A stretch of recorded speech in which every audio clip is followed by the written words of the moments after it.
بسم اللہ الرحمن الرحیم۔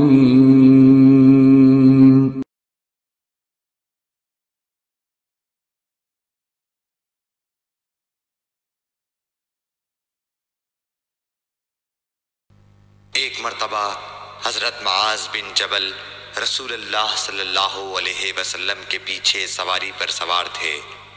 آپ نے فرمایا، اے معاذ، میں نے عرض کیا حاضر ہوں یا رسول اللہ۔ آپ صلی اللہ علیہ وسلم نے دوبارہ فرمایا، اے معاذ، میں نے عرض کیا حاضر ہوں اے اللہ کے رسول۔ آپ صلی اللہ علیہ وسلم نے 12 فرمایا، اے معاذ، میں نے عرض کیا حاضر ہوں اے اللہ کے رسول۔ 3 بار ایسا ہوا۔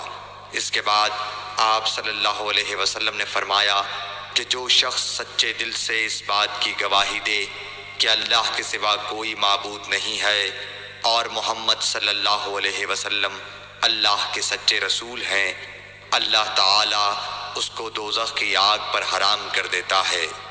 میں نے کہا، یا رسول اللہ، کیا اس بات سے لوگوں کو باخبر نہ کر دوں تاکہ وہ خوش ہو جائیں؟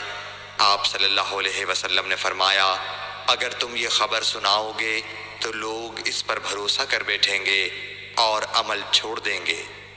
صحیح بخاری حدیث نمبر 128۔ رسول کریم صلی اللہ علیہ وسلم نے ایک روز معاذ رضی اللہ عنہ سے فرمایا کہ جو شخص اللہ سے اس کیفیت کے ساتھ ملاقات کرے کہ اس نے اللہ کے ساتھ کسی کو شریک نہ کیا ہو، وہ یقیناً جنت میں داخل ہوگا۔ معاذ بولے، یا رسول اللہ، کیا میں اس بات کی لوگوں کو بشارت نہ سنا دوں؟ آپ صلی اللہ علیہ وسلم نے فرمایا، نہیں، مجھے خوف ہے کہ لوگ اس پر بھروسہ کر بیٹھیں گے۔ صحیح بخاری حدیث نمبر 129۔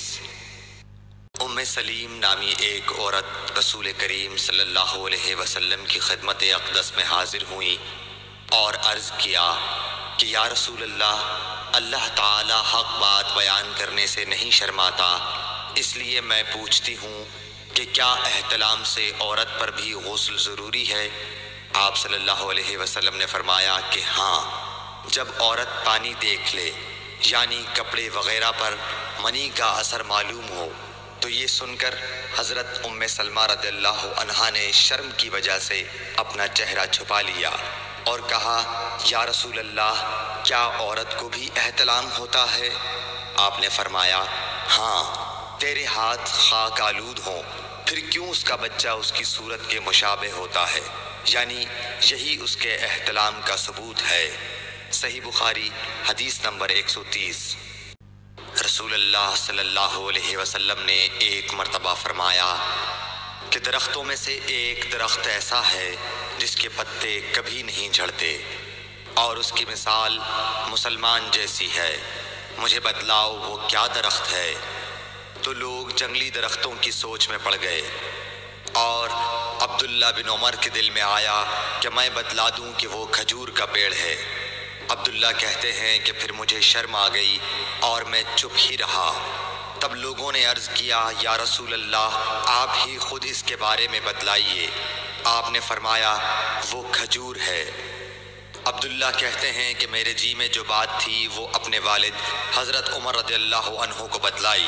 وہ کہنے لگے کہ اگر تو اس وقت کہہ دیتا تو میرے لیے ایسے قیمتی سرمایہ سے زیادہ محبوب ہوتا۔ صحیح بخاری حدیث نمبر 131۔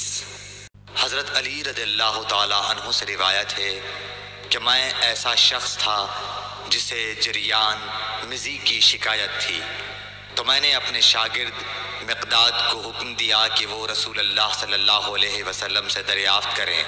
تو انہوں نے آپ صلی اللہ علیہ وسلم سے اس بارے میں پوچھا۔ آپ صلی اللہ علیہ وسلم نے فرمایا کہ اس مرض میں غسل نہیں ہے، ہاں وضو فرض ہے۔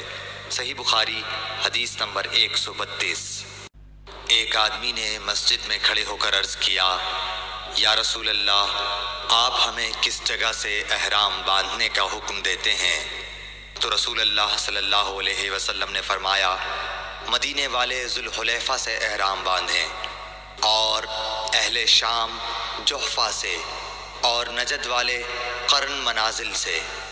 ابن عمر نے فرمایا کہ لوگوں کا خیال ہے کہ رسول اللہ صلی اللہ علیہ وسلم نے فرمایا کہ یمن والے یلملم سے احرام باندھیں، اور ابن عمر کہا کرتے تھے کہ مجھے یہ آخری جملہ رسول اللہ صلی اللہ علیہ وسلم سے یاد نہیں۔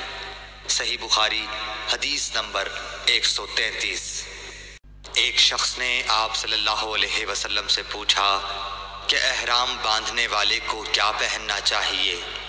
آپ صلی اللہ علیہ وسلم نے فرمایا کہ نہ قمیص پہنے، نہ صافہ باندھے، اور نہ پاجامہ، اور نہ کوئی سرپوش اوڑھے، اور نہ کوئی زعفران اور ورس سے رنگا ہوا کپڑا پہنے، اور اگر جوتے نہ ملیں تو موزے پہن لے اور انہیں اس طرح کاٹ دے کہ ٹخنوں سے نیچے ہو جائیں۔ صحیح بخاری حدیث نمبر 134۔